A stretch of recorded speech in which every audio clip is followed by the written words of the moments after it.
Olá pessoal, eu sou Ellen e este é o Letras na Rede. Hoje falarei sobre literatura e representação.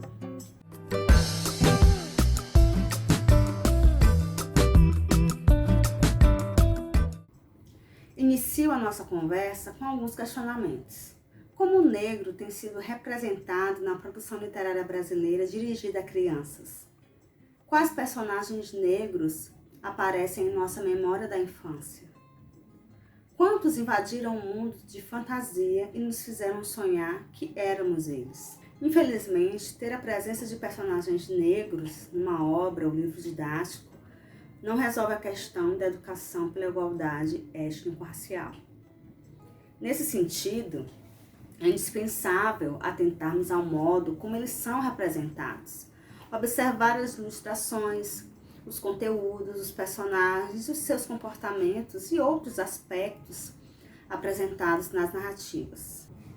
É preciso que pais e professores estejam sensíveis à importância de se ter na infância referências e heróis negros para a constituição, inclusive, da própria identidade infantil. É fundamental que as obras reescrevam a história e resignifiquem a memória dos negros e demais grupos étnico-raciais, construindo, de fato, uma representação literária da diversidade que nos constitui enquanto nação. Na literatura, esse esforço por representação também existe. E apesar de ser uma luta difícil, conta com diversos autores e pessoas engajadas na causa, como é o caso de escritores como Nilma Lino Gomes, Sueli Ferreira de Oliveira, Sônia Rosa, Patrícia Santana, Edileuza Penha de Souza, Ariane Celestino Meirelles, Elaine Marcelina, Thaís Espírito Santo, Davi Nunes, Emicida, Rodrigo França e tantos outros. Em Lápis Cor de Pele, de Sueli Ferreira de Oliveira, com ilustração de Gilmário Fernandes, é um livro com pouco texto e com muitas ilustrações. A história é contada por meio de várias imagens com cores vivas e ilustrações feitas a lápis, que chamam a atenção de leitores, sobretudo os leitores iniciantes. Qual é a cor do lápis cor de pele? Cor da pele de quem? Este é um questionamento importante porque pode contribuir para a desconstrução da ideia de que existe uma cor de pele ideal e universal. A pele pode ter muitas cores diferentes e o livro de Sueli Oliveira trata sobre isso, além de abordar diversidade, preconceito, racismo, identidade, respeito, altruísmo, pluralidade cultural e autoestima. Em Amoras, do escritor e rapper Emicida, é uma narrativa que aborda figuras importantes, personalidades negras como Luther King, Malcolm X e Zumbi dos Palmares. Notórias lideranças negras. Outra questão que a obra debate é por que existe o preconceito de cor. Pode uma pessoa ser julgada e condenada pela sua cor? Embora Amora seja um livro que empodera as crianças negras, especialmente meninas, ainda nos dias atuais, lamentavelmente, ainda enfrentamos muitas situações de preconceito racial nas escolas e também fora delas. Emicida relatou em uma entrevista que o livro surgiu de uma história que aconteceu em um diálogo entre ele e a filha mais velha. Eles estavam brincando com uma cachorrinha e o chão estava cheio de amoras. Ele foi explicando que quanto mais pretinha a amora, mais doce ela era. E nisso a criança, que ainda era muito nova, disse: "Papai, que bom, porque eu sou pretinha também." A obra fala de nós nos amarmos, de nos reconhecermos e nos orgulharmos sendo aquilo que somos. Também aborda a importância da representatividade desde criança e com uma linguagem muito simples. A narrativa nos faz refletir sobre quem somos, além da quebra de preconceitos acerca da cor da pele e religião, sobretudo ao se referir ao pensamento de uma criança e citar ao Batalá, Deus e Alá, ressaltando que Deus pode possuir nomes distintos. Em Minha Mãe é Negra Sim, de Patrícia Santana, focaliza a juventude do personagem Eno e alguns dilemas vividos por ele na escola.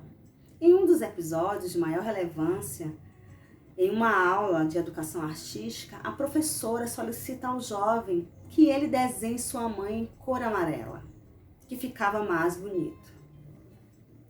Contrariado e após discutir o dilema com seu avô, Eno pinta o desenho de sua mãe em cor preta e o entrega à professora e diz: agora sei lutar pela vida, cantar liberdade, gostar dessa cor. O que nos leva a pensar em uma internalização da consciência étnica afrodescendente por parte de Eno. A recuperação da autoestima de Eno só é possível graças à intervenção do avô, que oralmente lhe transmite a história e a tradição do povo negro, valorizando a resistência e luta de seus antepassados contra o racismo. Em Betina, da escritora Nilma Lino Gomes, é uma publicação que marca a estreia da professora e teórica como escritora de literatura infantil.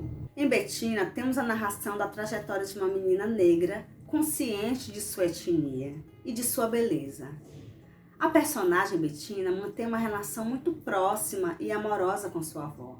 Enquanto trança os cabelos da neta, a avó conta histórias sobre os ancestrais africanos.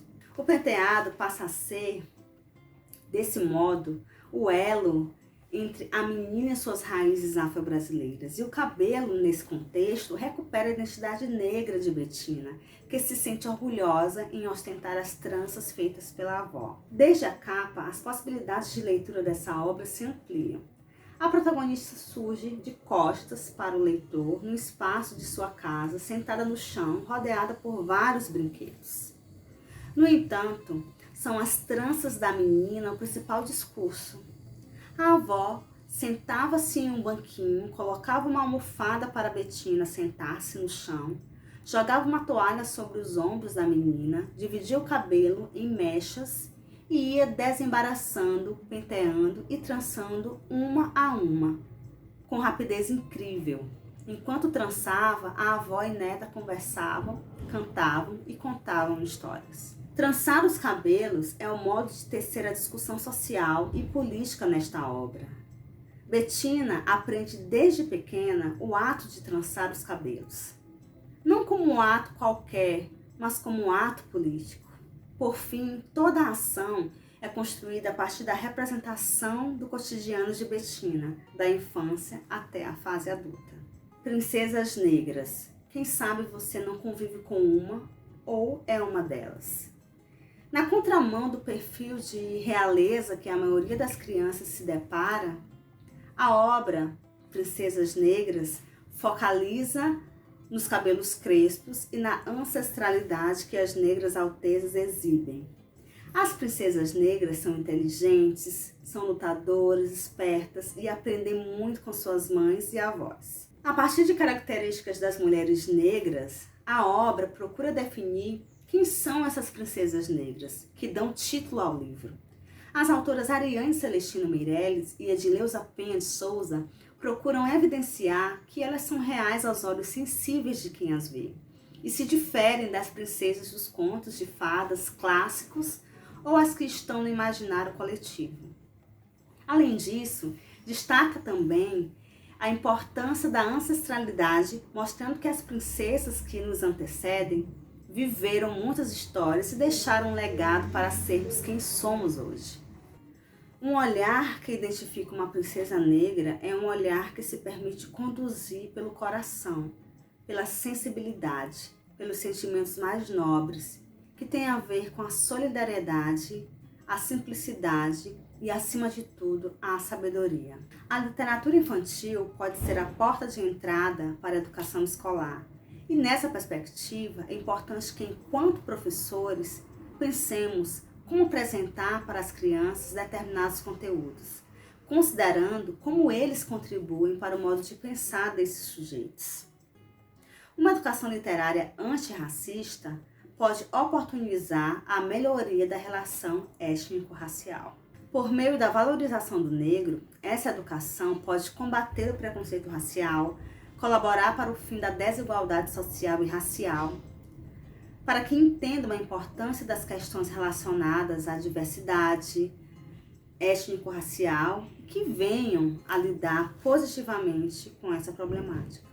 É imprescindível que busquemos praticar um ensino diferente do que tivemos, em que somente se falava da população negra na condição de cativeiro e de ausência de liberdade. O docente, ao discutir a temática da cultura afro-brasileira, precisa refletir para a não reprodução do conceito de inferioridade dos africanos e dos negros no Brasil.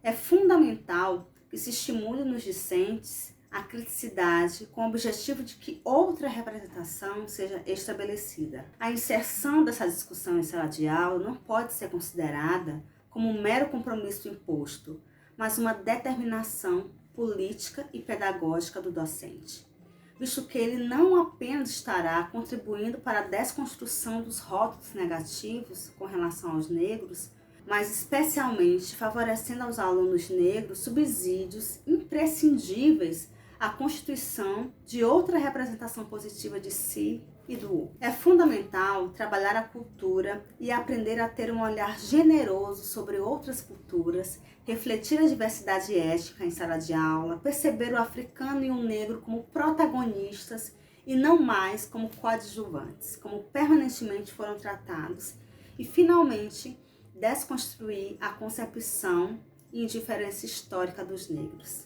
A sala de aula será um ambiente agregador a fim de que as crianças desenvolvam sua autoestima e o sentimento de pertencer a um grupo não mais desprestigiado, mas a um grupo diverso culturalmente. É fato que a Lei 10.639 de 2003 estabelece a obrigatoriedade de incluir o trabalho com a história e cultura africana e afro-brasileira. Lei que também prevê no calendário escolar a inclusão do dia 20 de novembro como Dia Nacional da Consciência Negra. Porém, a temática não deve ser tratada estritamente nessa data, ou mês comemorativo, e sim durante todo o ano letivo. Por hoje é só, fico por aqui, espero que vocês tenham gostado, e até a próxima. Tchau, tchau. Ficou com alguma dúvida? Você pode deixar suas perguntas aqui nos comentários deste vídeo ou interagir com a gente nas nossas redes sociais. Todas as sextas trazemos novos conteúdos para você. Quer ficar por dentro de tudo? Aproveita e segue a gente. Você nos encontra em todas as mídias pelo @letrasnarede. Até mais!